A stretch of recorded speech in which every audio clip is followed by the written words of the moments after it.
فأنا ناصح لإخواني بالصدع بالحق تبيض وجوههم. السكوت في مسألة الحزبية يضرها، فاصدع بما تؤمر وأعرض عن المشركين. سلامي على دماج ورجالها والشيخ يحيى ودار العلم يا سعد بانيها.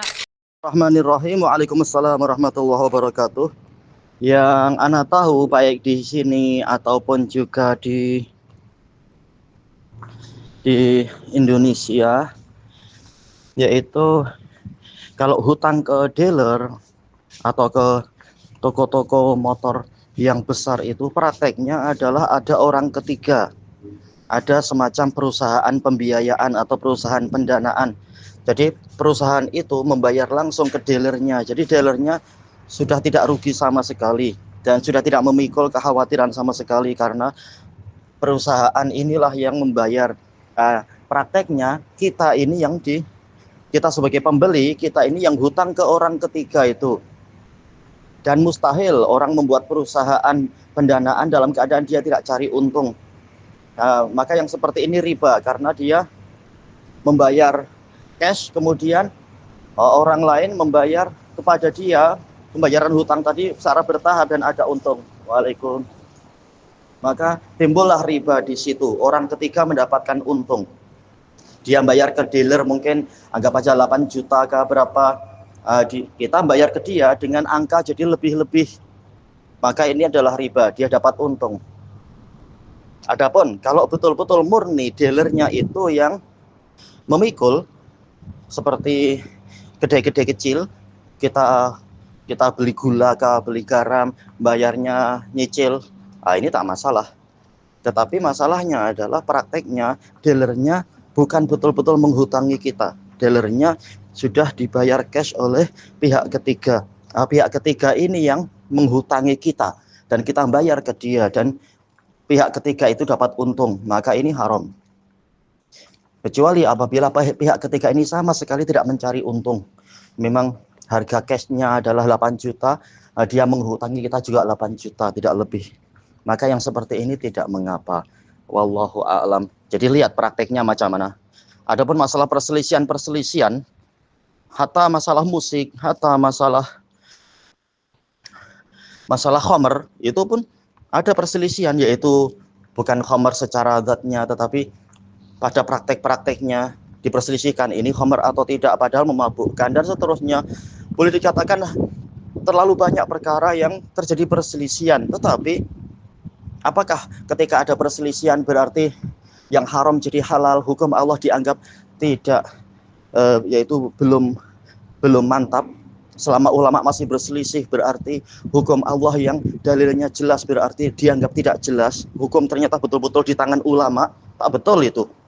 Diperselisihkan, layak diperselisihkan apabila memang dalilnya belum jelas.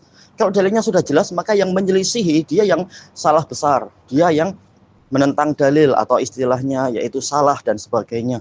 Adapun kalau dalilnya belum jelas, ini ulama berijtihad. Ikhtilafnya di situ mu'tabar, terpandang perselisihannya. Dan telah nukilkan dari kalam Imam Ibnu Shalah Ad-Dimashqi Asy-Syafi'i, tidak semua perselisihan ulama itu kita boleh memilih dengan santai di situ dan memilih sesuka hati kita.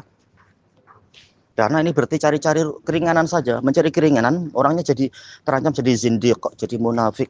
Harusnya mencari kebenaran, mana yang hak, mana yang pendapatnya terkuat, mana yang dalilnya paling kokoh. Mestinya begitu. Kalau orang memang ingin menaati Allah dan Rasulnya, bukan mencari-cari keringanan, bukan mencari celah-celah dari dalil yang mana ulama terkadang tahu ini tak tahu yang itu, ulama yang itu tahu yang itu tidak tahu yang ini. Sekedar orang yang sekedar mencari-cari celah, mencari kalam yang paling ringan, maka dia terkena sifat munafik. Maka hendaknya hati-hati. Lihat, Allah Ta'ala tidak mengatakan kalau ulama berselisih maka cari yang paling ringan. Allah tidak mengatakan demikian. Tapi Allah mengatakan fa in tanaza'tum fi syai' farudduhu ilallahi war rasul. Jika kalian berselisih pendapat dalam suatu perkara, maka kembalikan itu kepada Allah dan Rasul. In kuntum tu'minuna billahi wal yaumil akhir. Jika memang kalian beriman pada Allah dan hari akhir. Allah Subhanahu wa taala telah mengatakan alladzina yastami'una al-qaula fayattabi'una ahsanah ulaika alladzina hadahumullah wa ulaika hum ulul albab. Mereka adalah orang-orang yang menyimak ucapan kemudian mengikuti yang terbaiknya. Nah, mereka itulah yang diberi hidayah oleh Allah, dan mereka itulah orang yang memiliki mata hati yang tajam. Yang mata hati tumpul, maka dia akan cenderung mencari yang senang-senang saja, yang sedap-sedap, yang sesuai dengan hawa nafsunya. Tapi orang yang cerdik, yang pandai, dia tahu hak Allah lebih utama daripada hawa nafsu kita sama sekali. Maka dia mencari, betul-betul mencari mana yang terbaik. Yang terbaik itu yang bagaimana? Yang sesuai dalil. Yang terbaik adalah yang sesuai dengan Quran, karena Nabi sudah mengatakan inna khairal hadis kitabullah, kalam yang terbaik adalah kitabullah.